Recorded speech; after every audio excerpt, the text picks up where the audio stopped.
আজকে আমরা একটা অটোমেটিক সাইকেলে অন অফ সিস্টেম তৈরি করব থ্রু পিএলসি। আমাদের কাছে পিএলসি নেই, তো এই ম্যানুয়ালি এনো পুশ বটন দিয়ে সেই সিস্টেমটাকে ইঞ্চিং মারা হবে এবং ছেড়ে দেওয়া হবে।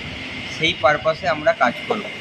তার জন্য আমাদের একটা এনো এলিমেন্ট এবং পুশ বটন লেগেছে, একটা অন রিলে টাইমার এবং একটা কন্ট্যাক্টার বা রিলে নেই, তো আমরা এখন কন্ট্যাক্টার দিয়ে কাজটা এখন করব। এবং পাওয়ারের জন্য আমরা একটা এমসিবি নিয়েছি। আপনারা যে কোনো অ্যাম্পিয়ারের এমসিবি নিতে পারেন। তো তার জন্য আমাদেরকে এখন কানেকশানটা করতে হবে।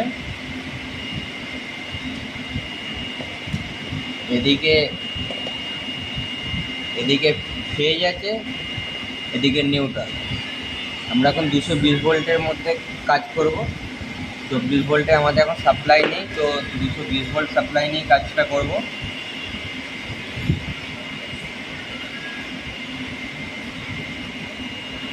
টাইমারে A1 A2 হচ্ছে কয়েল ভোল্টেজ।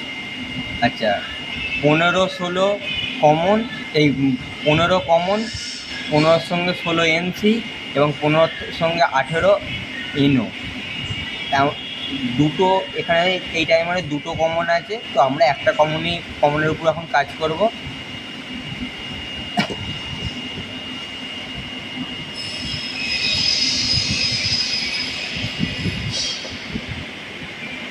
এখন নর্মালি পাওয়ারটাই এনো পুশ বটনে লাগাবো।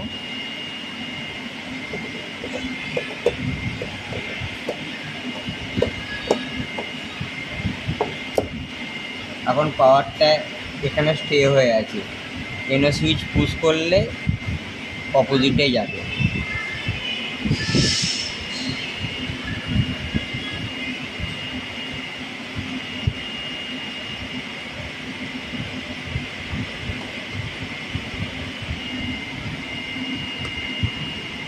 কন্ট্যাক্টারের A1 টার্মিনালে ফেজের তারটা লাগালাম এবং এনো পুশ বটনের অপোজিট সাইডে লাগালাম।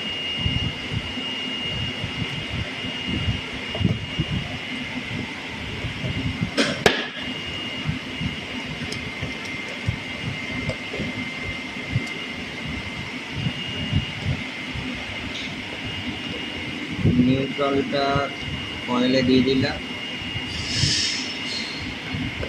এখন নর্মালি সুইচ পুশ করলে কন্ডাক্টার ধরবে, সুইচ ছেড়ে দিলে কন্ডাক্টারও ছেড়ে দেবে। এতে এখনও কোনো হোল্ডিং নেই, এতে টাইমার থ্রু এবার হোল্ডিং করবে। টাইমার থ্রু তার জন্য কি করব, এখান থেকে ডাইরেক্ট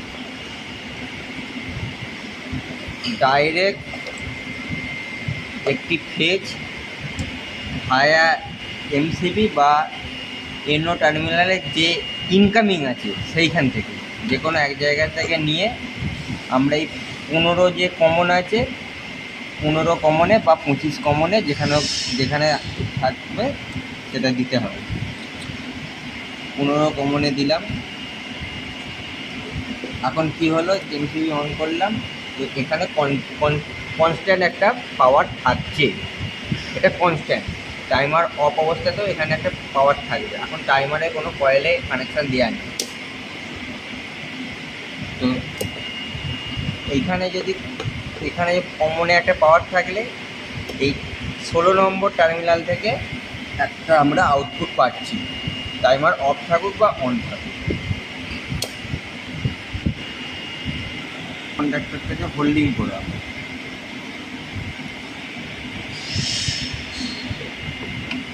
কন্ডাক্টর হোল্ডিং করার জন্য আমরা যেমন নর্মালি কন্ডাক্টরে এনো শুরু করে হোল্ডিং করায় সেরকম হোল্ডিং করা হয়।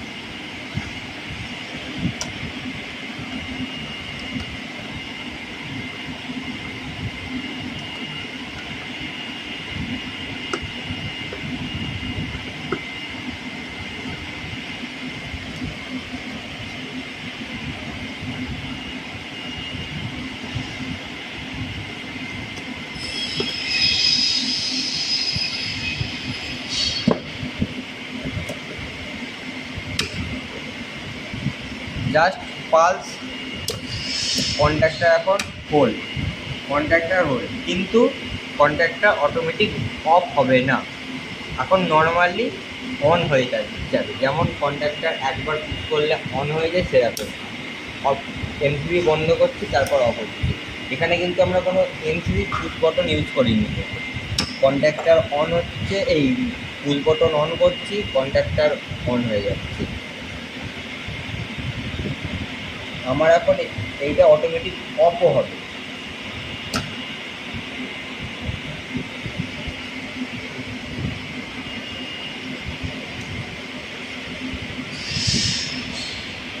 এনো সুইচের আউটপুট বা কন্ট্যাক্টরের এই কয়েলের যে কোনো একটা জায়গা থেকে আমরা একটি তার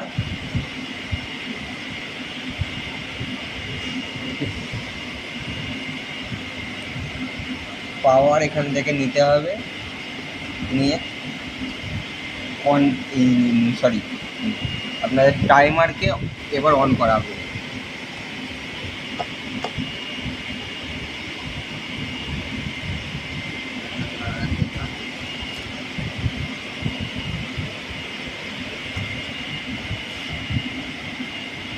নিউট্রালটাকেও সংযোগ করে নিচ্ছি, কন্ট্যাক্টরে A2 টার্মিনাল থেকেই নিয়ে নিলাম নিউট্রালটা। এবার ব্যাপারটা কি হবে, টাইমার যখন অন হয়ে যাবে, টাইমার এখন যদি অন হয়, এখানে তো কনস্ট্যান্ট একটা পাওয়ার থাকে, যেমনি টাইমার এনসি থেকে যখন এনোতে শিফট করবে, অটোমেটিক পুরো আমার সব কিছু কাট আপ হবে, কন্ট্যাক্টার টাইমার সব কিছু অটোমেটিক কাট হবে। কারণ এই টাইমারের 16 নাম্বার টার্মিনাল থেকে কন্ট্যাক্টারে এনও থ্রু একে হোল্ডিং করাচ্ছি, যখনই এ কাট আপ হয়ে যাবে, কোনো কারণে বিচ্ছেদ হয়ে যাবে, এও কাট আপ হবে।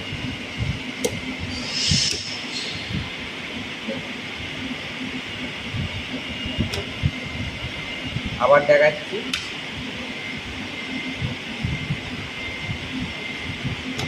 এখানে আমরা একটি পুশ বটন ইউজ করেছি, কিন্তু এইটা এই যে ইঞ্চিং যে একটা পালস দিচ্ছে, সেই পালসটা দেবে পিএলসি থ্রু। তো আমাদের কাছে তো পিএলসি নেই, সেহেতু আমরা ম্যানুয়ালি একটি পুশ বটন দ্বারা কাজটা দেখাচ্ছি। দেখুন এখানে পাওয়ার আছে, এখানেও পাওয়ার আছে।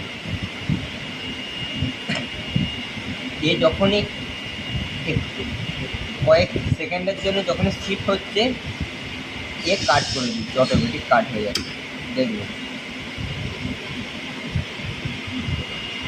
এই দেখুন সামান্য ব্লিঙ্ক হলো, এ কাট আপ হয়ে গেল 2 মিলি সেকেন্ডের জন্য।